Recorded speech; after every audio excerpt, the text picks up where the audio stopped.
प्यारे बच्चों नमस्कार। स्वागत है आप सभी का प्यारा सा यूट्यूब चैनल अनुसर हिंदी यूट्यूब चैनल में। मैं उम्मीद करता हूं आप सभी कोई मस्त होंगे, हंसते रहिए, मुस्कुराते रहिए, स्वस्थ रहिए और खूब मन लगा करके पढ़ते रहिए।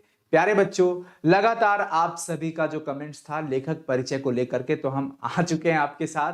लेखक परिचय का वीडियो का सीरीज अब स्टार्ट करते हैं। लगातार स्टार्टिंग चैप्टर 1 से आपको लेखक का परिचय का अलग से मैं वीडियो बना रहा हूं। आप सब देखिए, अपने दोस्तों के साथ ज्यादा से ज्यादा शेयर करिए, लाइक करिए, कमेंट्स करिए, चैनल को सब्सक्राइब करिए, प्यार बरसाइए, फिर और कुछ करेंगे हम लोग बेहतर। ठीक है बच्चों, आइए आज जो चैप्टर करने जा रहे हैं हम, क्लास 12 बिहार बोर्ड दिगंत भाग 2 का पहला चैप्टर गद्यखंड का, जिसका नाम है बातचीत।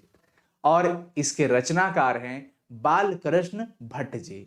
इनसे संबंधित सारी बातों की जानकारी लेते हैं ताकि बोर्ड एग्जाम में एक भी ऐसा क्वेश्चन ऑब्जेक्टिव का ना हो कि छूट जाए, कभी नहीं छूट सकता। सो आइए चलिए स्टार्ट करते हैं। वीडियो स्टार्ट करने से पहले आप वीडियो को लाइक कर लीजिएगा, और अगर आप चैनल को सब्सक्राइब नहीं किए हैं तो प्लीज प्लीज प्लीज सब्सक्राइब कर लीजिएगा, और एक शेयर अपने दोस्तों के साथ भी कर दीजिएगा। चलिए स्टार्ट करते हैं। यहां पे आप देख रहे हैं बालकृष्ण भट्ट जी को। ये बातचीत चैप्टर, सबसे पहली बात आती है कि बातचीत चैप्टर क्या है, तो ये निबंध है। ये ध्यान रखना है, बातचीत चैप्टर निबंध है, और इस पाठ के रचनाकार हैं बच्चों बालकृष्ण भट्ट जी। बालकृष्ण भट्ट, यहां पे आप देख पा रहे हैं बालकृष्ण भट्ट। ठीक है, इनकी पूरी जानकारी। जन्म इनका 23 जून 1844 को हुआ था। इनका जन्म 23 जून 1844 को हुआ था। मैं जानता हूं आपके मन में एक और उथल पुथल चल रहा होगा कि सर पीडीएफ कहां मिलेगा। सेशन को अंत तक देखिए, मैं बताऊंगा पीडीएफ कहां मिलेगा। ये वाला निधन मतलब मृत्यु, मृत्यु इनकी हो जाती है 20 जुलाई 1914 को। 1844 में ये जन्म लेते हैं प्यारे बच्चों, और निधन हो जाता है इनका 20 जुलाई 1914। ये दिनांक और ये सन जो है, ईयर, ये आपको याद रखना पड़ेगा। इनका निवास स्थान है उत्तर प्रदेश इलाहाबाद। उत्तर प्रदेश के इलाहाबाद में इनका निवास स्थान है। ये कई बार ऑब्जेक्टिव पूछा जा चुका है कि बालकृष्ण भट्ट का निवास स्थल क्या है या निवास स्थान क्या है। माता जी का नाम है पार्वती देवी, और पिताजी का नाम है बेनी प्रसाद भट्ट। बालकृष्ण भट्ट के पिताजी का नाम है बेनी प्रसाद भट्ट।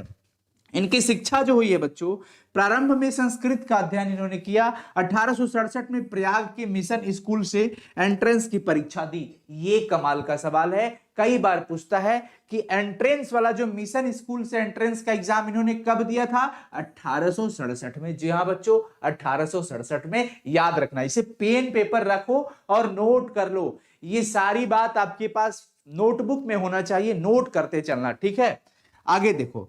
वृत्ति की बात करते हैं। 1869 से 1875 तक प्रयाग के मिशन स्कूल में इन्होंने अध्यापन का कार्य किया।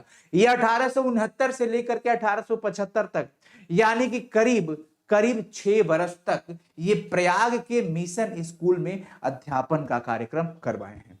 1885 में प्रयाग के सीएबी स्कूल में संस्कृत का अध्यापन कराए हैं। जी हाँ, ऑब्जेक्टिव बन सकता है ये सवाल, तो छूटेगा भी नहीं ना। पूछे कहां से क्वेश्चन पूछता है बोर्ड आपसे, आप बना दोगे। 1885 में प्रयाग के सीएवी स्कूल से में संस्कृत का इन्होंने अध्यापन कराया। साथ ही साथ 1888 में प्रयाग की कायस्था पाठशाला इंटर कॉलेज में भी अध्यापक नियुक्त हुए हैं। किंतु उग्र स्वभाव के कारण, ये पॉइंट है कि बालकृष्ण भट्ट जी उग्र स्वभाव के थे। इनके अंदर व्याकुलता बहुत ज्यादा थी, उग्रता बहुत ज्यादा थी। उग्र स्वभाव के कारण नौकरी छोड़नी पड़ी, और उसके बाद से लेखन कार्य पर ही निर्भर हो गए। नौकरी छोड़ दिए, उग्र विचारधारा के थे, नौकरी छोड़ करके लेखन कार्यक्रम पे, लेखन पर निर्भर हो गए। इनके पास एक चीज थी कि लेखन कला बड़ी कूट कूट के भरी हुई थी। भारतेंदु हरिश्चंद्र की प्रेरणा से हिंदी वर्धिनी सभा प्रयाग की ओर से हिंदी प्रदीप नामक मासिक पत्र निकालना पड़ा इनको।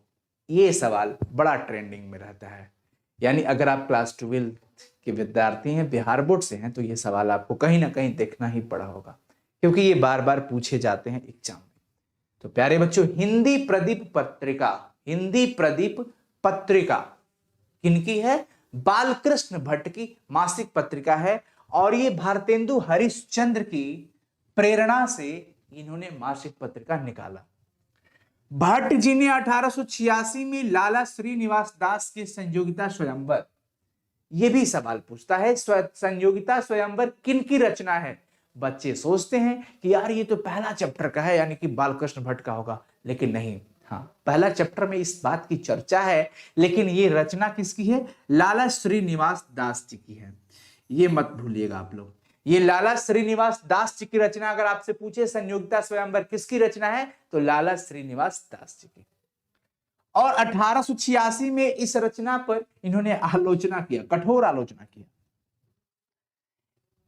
अब मैं आपको एक बात बता दूं, इनकी जो रचनाएं हैं, उपन्यास, इनके जितने भी उपन्यास है, इस पर हम एक बहुत ही खूबसूरत सा ट्रिक बनाए थे, और वो ट्रिक साइंस संग्रह यूट्यूब चैनल पे है। आप नहीं देखें तो प्लीज देख लीजिएगा, और इस चैनल का भी प्लेलिस्ट में आप वो ट्रिक देख सकते हैं। ठीक है, आइए। तो ये रहस्य कथा, नूतन ब्रह्मचारी, 100 अजान 1 सुजान, गुप्त बैरी, रसातल यात्रा, उचित दक्षिणा, हमारी घड़ी, सद्भाव का अभाव, ये इनकी उपन्यास है। ये रचना आपको याद रखना पड़ेगा, और याद रखने का ट्रिक हम दे दिए हैं, प्लेलिस्ट में देख लीजिएगा। नाटक भी है इनके, पद्मावती, पद्मावती इन्हीं की रचना है। किरातार्जुनीय, वेणी संहार, शिशुपाल वध, नल दमयंती या दमयंती स्वयंवर, शिक्षादान, चंद्रसेन, सीता वनवास, पतित पंचम, मेघनाथ वध, कट्टर सोम की एक नकल। मतलब ये बहुत सारी इनकी जो रचनाएं हैं, आप देख पा रहे हैं, ये रचना है, और ये आपके पास पीडीएफ के फॉर्म में या आपके पास जो पुस्तक है उसमें भी रचित है। प्रहसन, जैसा काम वैसा परिणाम, नई रोशनी का विष, आचार विडंबन, ये इनकी प्रहसन है, इनके द्वारा रचित है।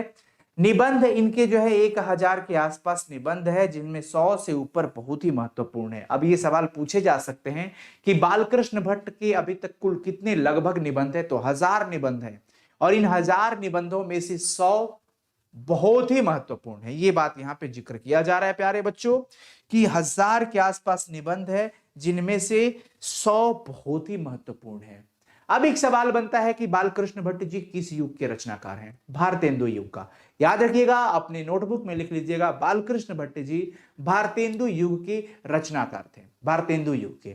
एक सवाल यह आता है कि इनकी जो स्वभाव था, विचार था, टैलेंट था, बातचीत का जो भी, मतलब इनके पास जो भी गुण था, उसके आधार पर आचार्य रामचंद्र शुक्ल ने इनको अंग्रेजी के एडिशन और स्टील की श्रेणी में रखा था। कौन रखा था? आचार्य रामचंद्र शुक्ल जी। ये चैप्टर बातचीत निबंध है, जिसमें बातचीत करने की कला के बारे में बताया गया है, बातचीत और संवाद को लेकर के क्या उचित बातचीत करने का तरीका है, उत्तम तरीका क्या है, वो पाठ में चर्चा किए हैं बालकृष्ण भट्ट जी। आचार्य रामचंद्र शुक्ल जी इनको अंग्रेजी के एडिशन और स्टील की श्रेणी में रखते हैं। ये ऑब्जेक्टिव सवाल बनता है प्यारे बच्चों, पूछता भी है। लेखक परिचय इनका समाप्त हुआ। बाकी चैप्टर अगर आप देखना चाहते हैं तो आप इस चैनल का प्लेलिस्ट देखिए, या साइंस संग्रह यूट्यूब चैनल का प्लेलिस्ट देखिए। हिंदी आपको बड़ा ही मजेदार तरीका से मिलेगा। अपना स्नेह प्रेम बनाए रखें, कमेंट करके जरूर बताइएगा, क्योंकि आपका हर एक कमेंट हमारे अंदर एक नई ऊर्जा देता है, एक नई मोटिवेशन देता है, नया काम करने के लिए उत्सुकता आती है।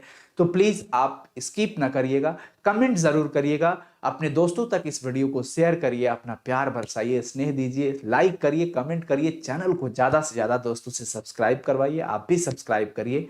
थैंक यू सो मच प्यारे बच्चों। फिर मिलेंगे अगले चैप्टर की वीडियोस में, तब तक इसे एंजॉय करिए, फिर इंतजार करिएगा सेकंड चैप्टर का। ऐसे करके हर चैप्टर का हम लोग करते रहेंगे। ऑल द वेरी बेस्ट बच्चों। नमस्कार, जय हिंद,